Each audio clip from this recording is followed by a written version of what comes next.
हा लक्ष द्या. हॉफमन डिग्रेडेशन और हॉफमन ब्रोमामाइड सिंथेसिस मध्ये कोणापासून करायचं आहे? अमाइड पासून. फॉर एक्झाम्पल बघा जरा,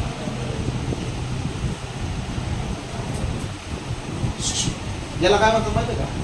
2 कार्बन असला आणि अमाइड असलं तर इथेन अमाइड म्हणतो ना, याला इथेना अमाइड म्हणतात. अमाइड नाही, हा अमाइड आहे. दिसतो का अमाइड? कार्बोनिल कार्बन आहे. याच्यापासून मला अमाइड तयार करायचं आहे म्हणजे काय करायचं आहे? RNH2 करायचं.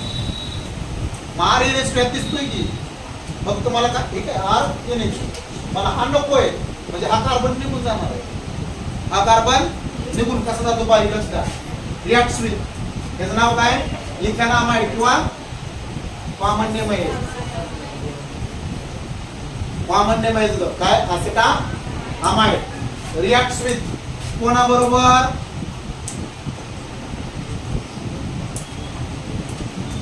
KOH and जरा नीट लक्ष द्या. KOH ला काय म्हणतात? Caustic potash. कॉस्टिक पोटॅश म्हणला तर पहा पोटॅश के किंवा पोटॅशियम हायड्रॉक्साईड अल्कली, राईट. आता याच्यामध्ये पहा Br2 दिसतोय का? तुम्हाला आठवतंय का आपल्या हॅलोफॉर्म रिॲक्शन मध्ये NaOH आणि I2 घेतला होता आणि NaOI तयार केला. आठवतंय तुम्हाला? इथं काय आहे? KOH and Br2 मग KOBr तयार होणार.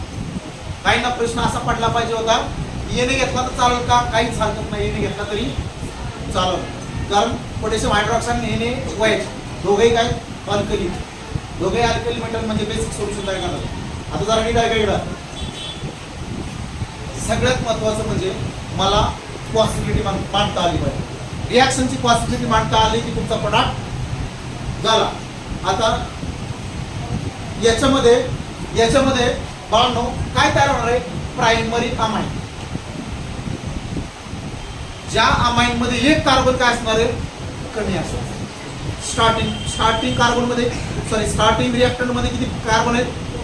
एंड प्रोडक्ट्स मध्ये किती असणार आहे? म्हणजे हा येणार नाही. मग कुठं जाणार तो सांगतो की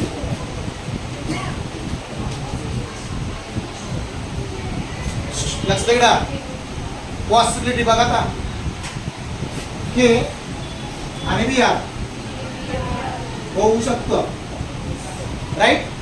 आता बघा के सी आणि O चं कंपाऊंड. अरे तुम्ही सोडियम घेतला तरी चालतो ना. सोडियम घेतला तर Na2CO3 आणि पोटॅशियम घेतला तर पोटॅशियम कार्बोनेट K2CO3. अजून एक आहे, अजून एक कोणती पॉसिबिलिटी? एक पॉसिबिलिटी अजून दिसतो. लगेच कळलं पाहिजे की याच्याने OH म्हणजे काय? हा O आहे ना, तो O दिसतो. याचे आहे, याच्याने म्हणजे आता याच्यापेक्षा वेगळी पॉसिबिलिटी राहणार नाही. सांगा बरं मग. ही सगळं प्रोडक्ट्स आपण मांडून झालं. याला काय म्हटलं आपण? आता मला रिएक्शन काय करायची? बॅलन्स करतानाचा नियम काय? सगळ्यात शेवट अगोदर घ्यायचा. तुमची रिएक्शनच बॅलन्स होणार नाही. घरी निवांत करून बघायचं. हा या इकडे कार्बन किती तिथं आहेत का? 2. हा पोटॅशियम इथे किती आहे? माहिती किती करावं लागतील का? 3 केले, कळलं का? हा ब्रोमिन किती इथं? इथे किती करावं लागतील? इथं 2 आहेत ना. इथे किती करावं लागतील? तर पोटॅशियम किती झाले? हे 2 आणि 2 म्हणजे इथे किती करू? हा 4 आला, कळला का? चला सगळं बॅलन्स. हायड्रोजन आला. हायड्रोजन कशी आला ना? हायड्रोजन किती तिथं?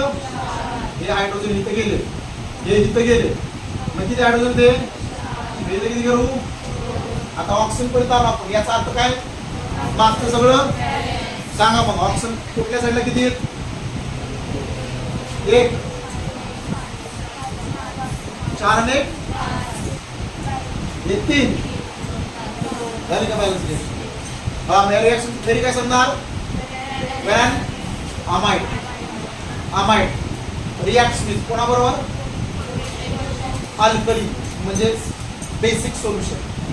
Reacts with alkali and bromine water. Bromine येते Br.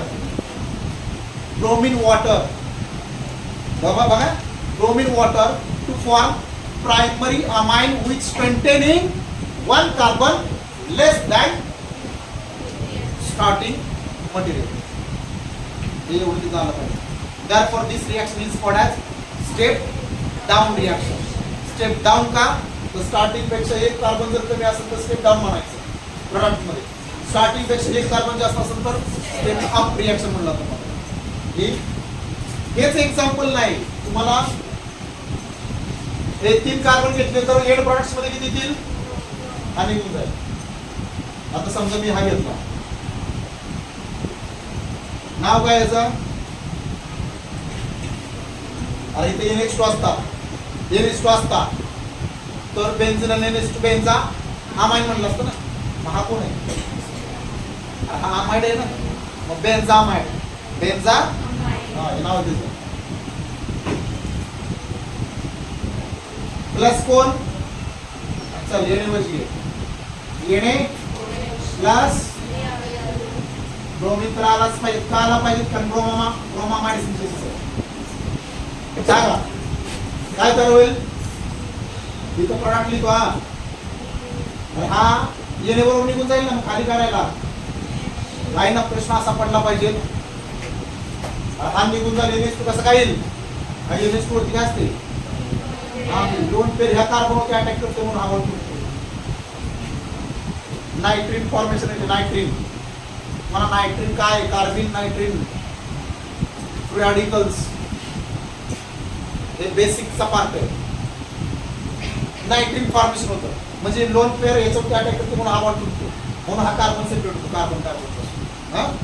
काही जर म्हणतो पॉझिटिव्ह ह्याच्यावर अटॅक केला तर चालेल कारण कसा काय अटॅक करतो ऑलरेडी त्यालाच अटॅक आहे ना मग तू त्याच्यावर अटॅक करणार तू कोणावरती करतो पुढच्या कार्बनवरती. हा सांगा काय होईल मग Na आणि O चं कंपाऊंड Na2 Na आणि Br चं कंपाऊंड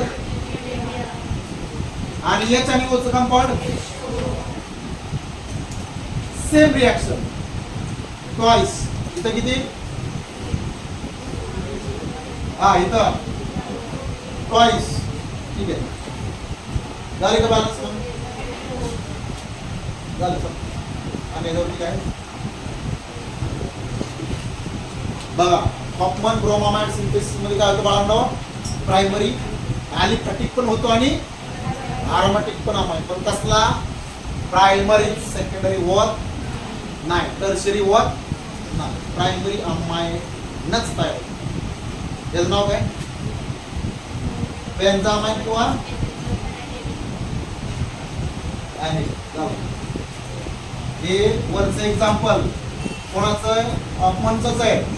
हे अॅलिफॅटिक अमाइनचं आणि हे अरोमॅटिक अमाइनचं. थेरी काय सांगणार व्हेन अँड अमाइड मग तो अमाइड अॅलिफॅटिक असेल नाही तर when and amide reacts with alkali solution and bromine water किंवा heated with alkali solution and bromine to form primary aliphatic or aromatic amine containing 1 carbon less than starting reactant किंवा starting material. इथे तुम्हाला दिलेला आहे.